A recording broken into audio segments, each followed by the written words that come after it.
G'day folks, it's the Maple Monkey here again.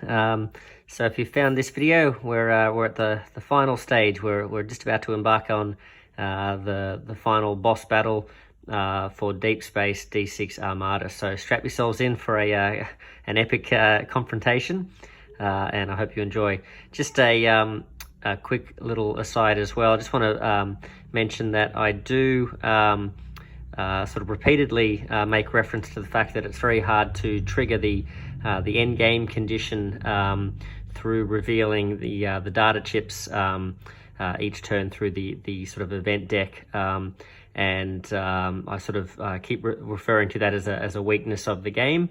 And you know, while I think that is an interesting discussion point, I also wonder whether or not my expectations going into the game were that this was going to be maybe a shorter or a lighter or definitely shorter game than maybe it's designed to be. So I wonder if perhaps the game is supposed to sort of run the course and you are supposed to see the majority of that event deck before you're ready to take on the final boss. So I just thought I'd better mention that in case I'm sort of giving you the wrong impression of what the game is supposed to be. So anyway, I hope you enjoy either way, and I guess you can make your own mind up about that aspect of the game. And it's very possible I'm getting some of the rules wrong around that as well too. But yeah, enjoy the rest of the video. Thanks, guys. Okay, folks. So yeah, you can see we've done a bit of a time skip here. Unfortunately, we're just not finding the missions that have the microchips. So what I'm going to do to save this being a 5-hour epic, and so we can wrap things up. So, but you can still get a sense for what the end game looks like, what the boss fights look like. I've just sort of sped things up a little bit here. So, if we were to find these microchips, what we'd be looking for, we'd be looking to decode what happens here with, or which fight we go into based on the chips that we've got. So to determine the final counter, follow the statements from top to bottom until the first true statement.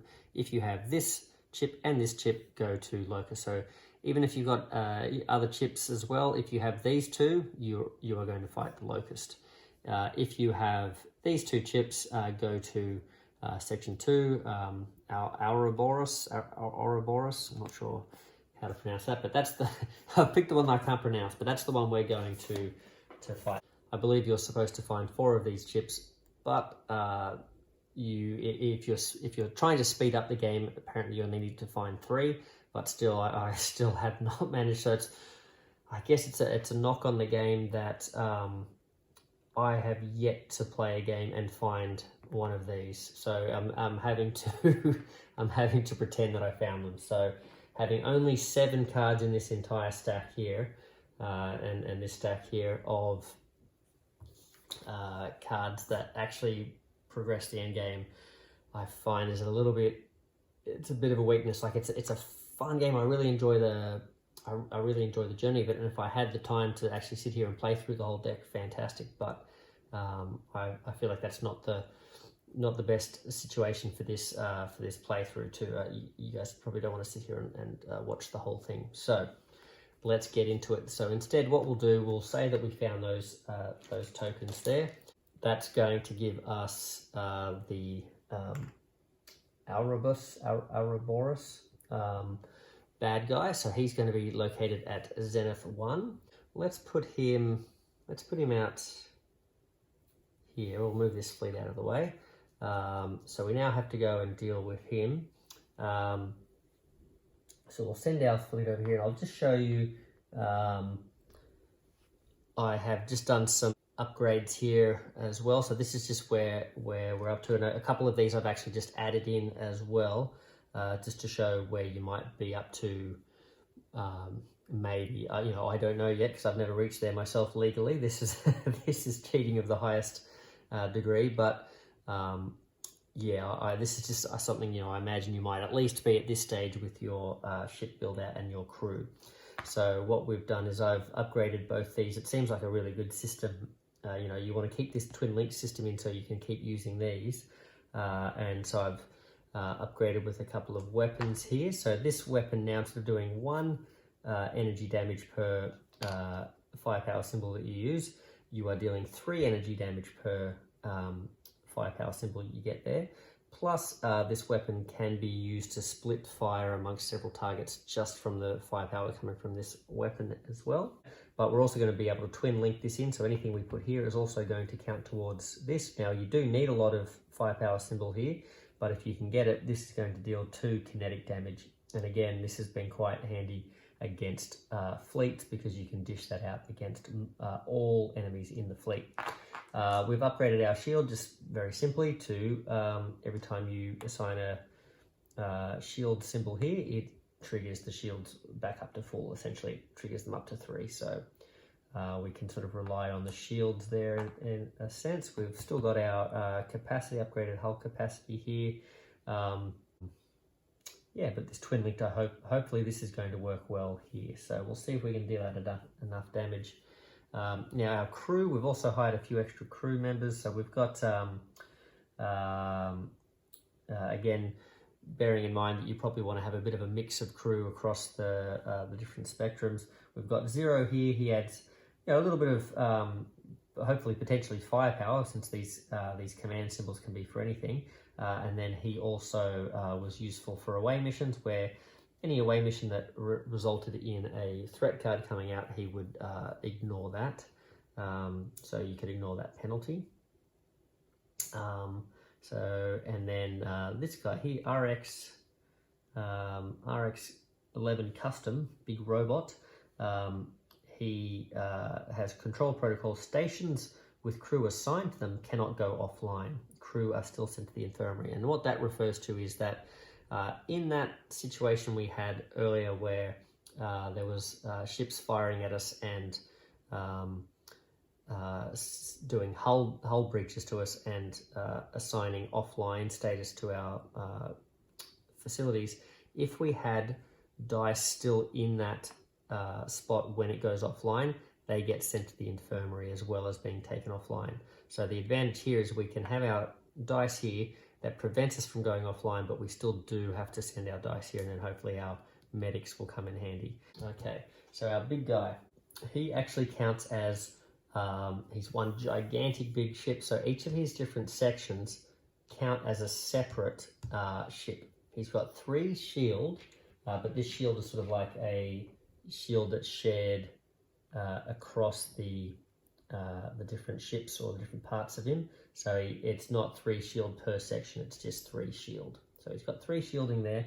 And he does have this hazard effect here too, which we'll have to take into account. But the good news is, because each of these count as separate ships, if we manage to deal some damage, say with the Orchid here, that's going to do 2 kinetic damage, bypassing these shields to each of the sections.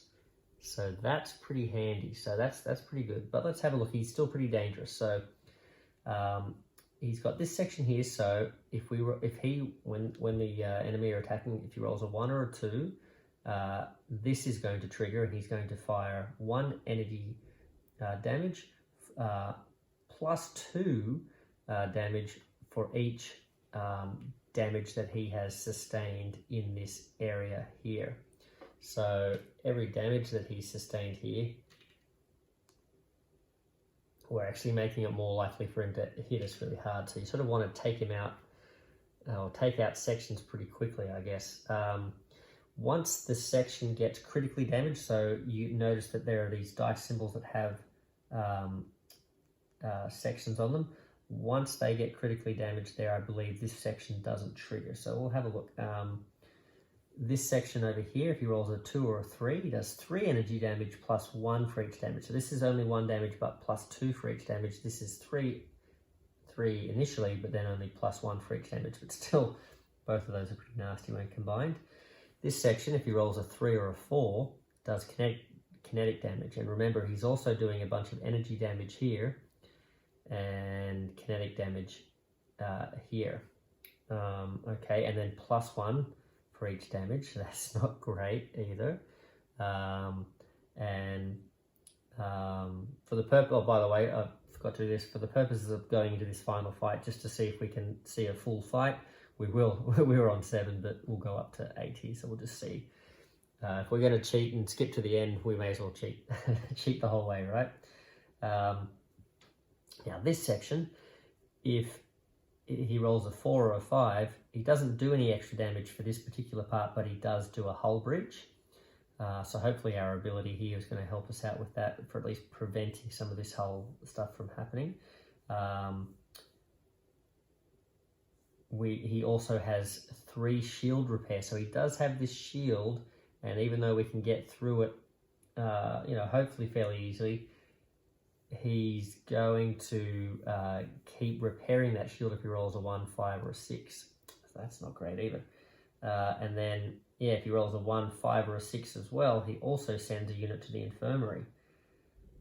Man, that's not great. All right, so let's check it out. The Ouroboros must be destroyed in sections. Pay attention to the power it gains as it takes damage. Yep, so you've got to sort of destroy it in sections. And also, it recovers all critically damaged sections. So we've got to double check that. Okay, so what a critically damaged section is. So basically, if you get along the track and you cover this, that means that that 2 is critically damaged. And now it will only trigger this effect if it rolls a 1 rather than a 1 and a 2, and so on and so on. So this would only trigger off a 2, this would only trigger off a 3, and you can see the effects there. Now it says here it recovers all critically damaged sections. Now each of these, I believe, is a section. Yes, each of these is a section, and these are referred to as spaces. So I believe what that means is when the hazard effect comes into it. So I don't think that's going to really affect us in this game. I think it's more if you're playing the multiplayer game where like one ship can go in and maybe try and do some damage, and even if it fails, another ship can come in later, because the boss stays damaged after you retreat from it. But when the hazard phase triggers in the as part of normal recovery, or sorry, the normal resolution phase, this will trigger. So any areas that you've actually managed to do a lot of damage to and get it into a critically damaged system, then it's going to repair that system. It says it recovers all critically damaged sections, and that sounds to me like the whole section goes back up, because it says section rather than space. Interesting. So that sounds sort of like incentivizes you to knock out the system as quick as you can, but if you do that and then don't manage to finish him off, then he recovers that. Whereas if you just sort of do a bit of damage to everything, but don't get him all the way into the final section there, then even if you, as long as you, at least if you fail, then he's still quite a bit sort of along the way to being damaged. So yeah, interesting. All right, we'll see if we can take him out. Okay, so we're going in for our final battle. This is it. So thanks for sticking with us. Yeah, apologies that we had to fast forward there, but you know, it's been an enjoyable ride, and you know, it's a fun game, but there's just a bit of funniness there with that. If you're not drawing these symbols here, I don't know how you're supposed to get to the end. I'm really considering in my next playthroughs just sort of halving this deck or something, just to make it, you know, achievable in a short amount of time rather than just random luck. Okay, but let's take the big guy down. Let's see what we can do here. Hopefully we've got a big enough and bad enough crew and ship here to take this guy out. We need a lot of firepower symbols, I feel like. Well, let's have a look. What have we got? We did. So we want to assign these here so that we can then transfer them with the twin linked. We've got some shielding, which we don't need at this stage. We've got a lot of shielding. Wow, that's heaps of, look at all the shielding. Okay, well, not that useful. That could have been handy on the firepower stakes, but let's see. None of that's going to help us. What is this going to do for us? So we can assign 3 damage per each of these. So that's going to be 1, 2, 3, 4, 5, 6, 7, 8, 9. So 9 damage coming out of this cannon, Plus we can also transfer these across here, and this is going to be 2 kinetic damage to every section. So what we can do is, let's do that first so we know where we are. So 1, 2, okay, 3, 4, right, 5, 6, 7, 8. So that's good. We've got rid of this. Oh no, hold on a second. Now this one, this is only 1. So that each section must always be left with, there's always 1 dice symbol there that doesn't get covered, I think, except for this shielding area here. So even though we're doing 2 kinetic damage to this area, that's only triggering there. I think I'm getting this right. I'm pretty sure this symbol here, this area of effect, allows us to do this to the Ouroboros because it states that it counts as separate. Each section counts as a separate ship. So I believe that's one of its weaknesses we can exploit. So I'm going to do it. Now, this doesn't seem to have a track, so I'm wondering if we can choose which symbols we cover up here. So, I mean, we're going to be hit with a 1, 2, 3, 4, 2, 1, 2, 2, 3, 3, 4. There's a 4. We probably want, say for example, if he rolls a 6, not to be able to do much. So if we can get rid of that, those 2 and those 2, then if he rolls a 6, then at least, yeah, maybe we do that. If he rolls a 5, that's not going to happen. Yeah, so if we cover those 2, and if he rolls a 5 or a 6, then he doesn't really dish anything out to us. That's what we might do. So we've done 2, 2, 2, 2, 2 with all these missiles. So we've launched the Orchid Mark II missiles here, triggering those 3 to do that 2 damage to each section.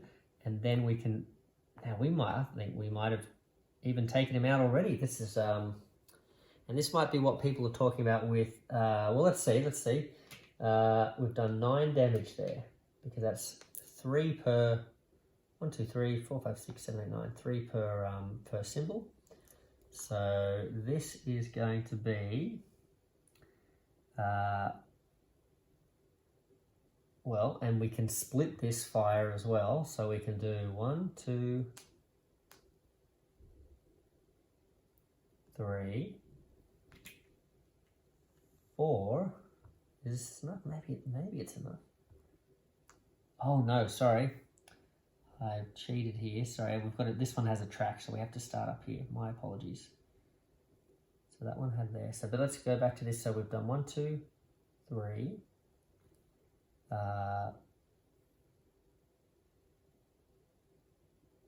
4, 5, 6,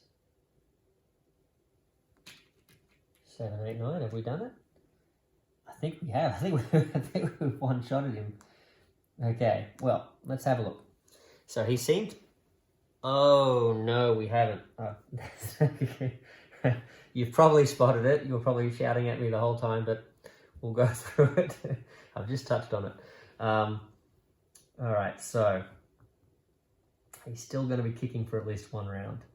But what we've done is, with the kinetic damage, we have done 1, 2, 3, 4, 5, 6,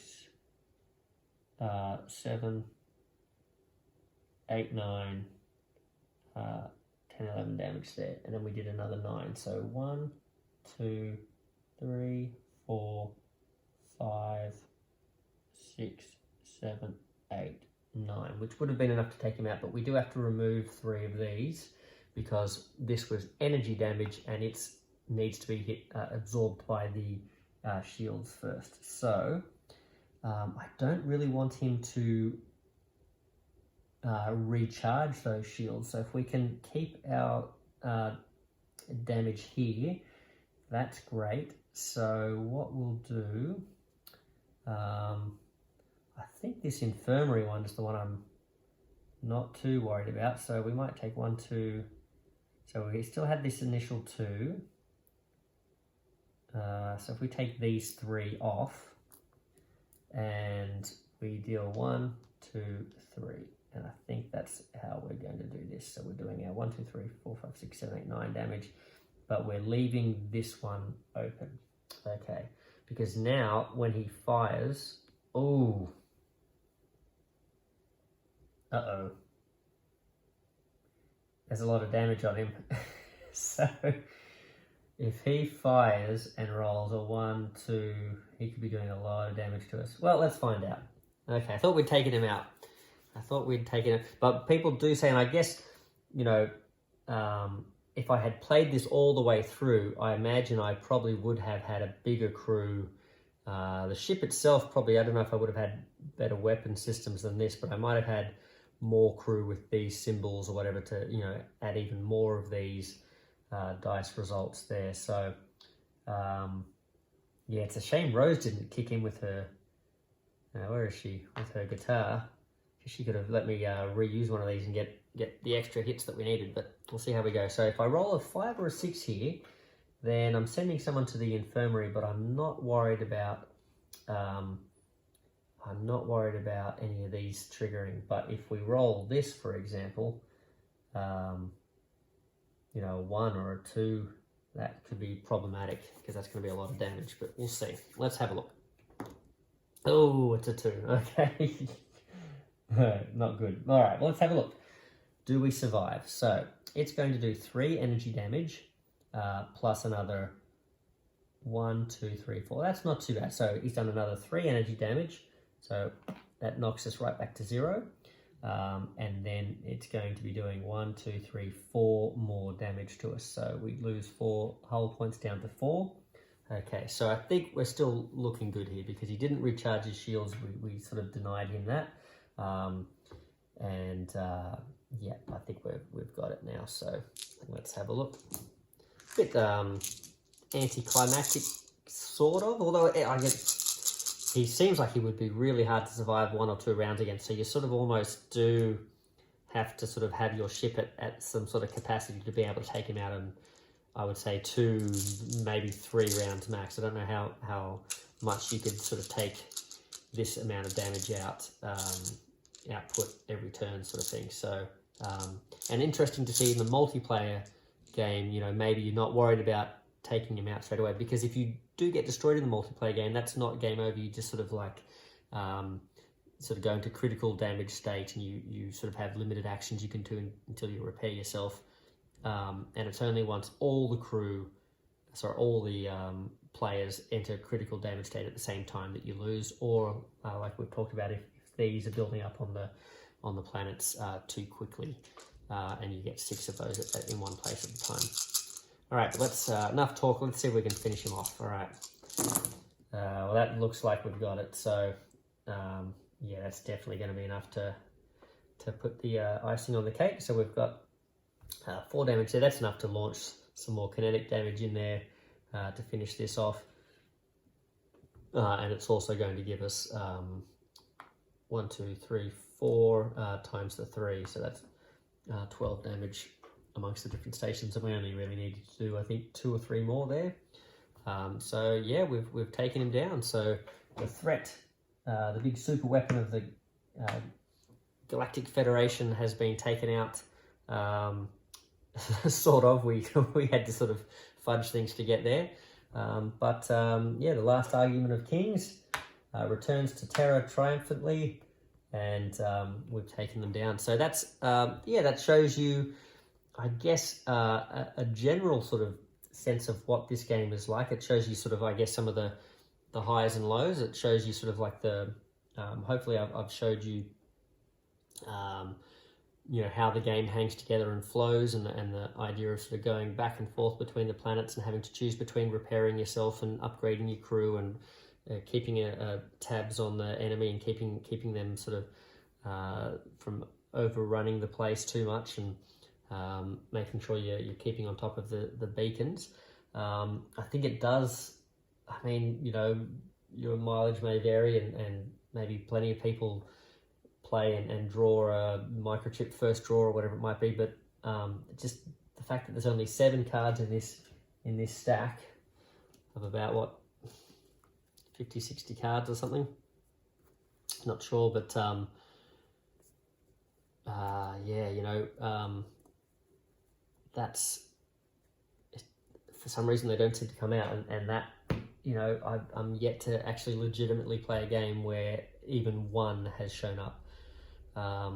So that's just a bit of, that's probably the only thing that I'm just finding really is not a great thing about this game. But the bosses, like, they've got some really interesting mechanics. It shows you how that works. It does show you, yeah, it's interesting. How, you know, I guess the game, by the time you get through all of these things, you will have a pretty big enough ship to hopefully take these guys down pretty easily. So I don't know if that was anticlimactic or not for you watching that, but yeah, it didn't seem to be, like, as you saw, there was a lot more struggle in some of those fleet battles. We were a lot sort of more worried about that. So yeah, so I guess that's a warts and all playthrough. And I'm just hoping that I haven't covered the screen. I've got to watch back the footage now and see if that's worth producing or worth publishing. But yeah, I hope that's been enjoyable for you. You know, I know there's not a lot of content out here gameplay wise for this game, Deep Space D6 Armada. And yeah, like I said, I had someone on the channel in the comments requesting that from the States. He was starved for content for this game. So look, it's not the content you deserve, but it's the content you've got. So I'm hoping that's good, and I'm sure someone will come along soon, someone professional, and put together a nice slick video, hopefully, that you can watch. So yeah, happy gaming, good luck with it. It's I'd be interested to see how it plays multiplayer and get that aspect out of it as well, and you do the team up battles and that sort of thing as well. But yeah, well, thank you guys. It's been enjoyable. We took down the bad guy, and we've saved the galaxy. So yeah, all right. Thanks, guys. Let us know if you thought this was rubbish, or if there was any sort of part of it that was enjoyable. So yeah, let us know in the comments. You know, either way. All right, thanks, guys.